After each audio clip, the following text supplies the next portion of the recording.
آج کے ٹریلر نے تو مداحوں کا دل توڑ کے رکھ دیا۔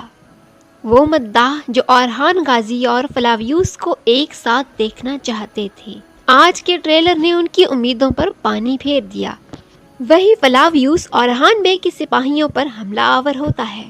جیرکوتائی بھی وہاں موجود ہوتے ہیں۔ جیرکوتائی اس جنگ میں کافی زخمی ہوتے ہیں۔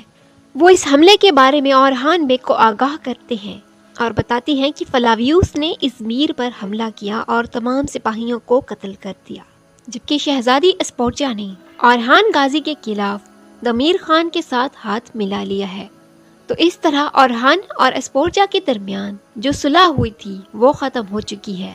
تب اورحان غازی بھی جیرکوتائی سے کہتی ہیں کہ نہ تو غداری کی قیمت اور نہ ہی میرے سپاہیوں کا خون رائگا جائے گا۔ اس کے علاوہ اس ٹریلر میں شاہین شاہ کی غداری بھی سامنے آ گئی۔ شاہین شاہ بھی دمیر خان کے ساتھ مل چکے ہیں۔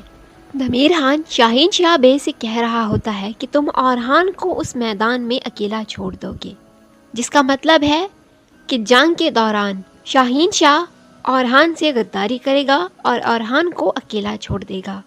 مگر یگت اپنے باپ کے اس فیصلے کے خلاف ہوگا۔ وہ اپنے بابا کو یہ کہتے ہوئے دکھائی دیتا ہے کہ یہ اورحان بے کے ساتھ غداری ہے، جبکہ شاہین شاہ اسے کہتی ہیں کہ اورحان کے ساتھ غداری اپنی قوم پر رحم ہے، کیونکہ شاہین شاہ کو لگتا ہے کہ اورحان اپنے ہر قدم پر دشمنوں کو بڑھاتا چلا جا رہا ہے، جو ان کی قوم کے لیے ٹھیک نہیں ہے۔ لیکن امید ہے کہ یگت اپنے بابا کے خلاف جا کر اورحان کے ساتھ کھڑا رہے گا۔ اس کے بعد یہ بھی دکھایا گیا کہ شہنشاہ کی پیشکش کے بارے میں اورحان نیلوفر کو آگاہ کر دیں گے، جس کے بعد سے نیلوفر خاتون پریشان نظر آتی ہیں۔ ادھر شہزادی اسپورچا دافنے کو نیلوفر کے خلاف استعمال کریں گی۔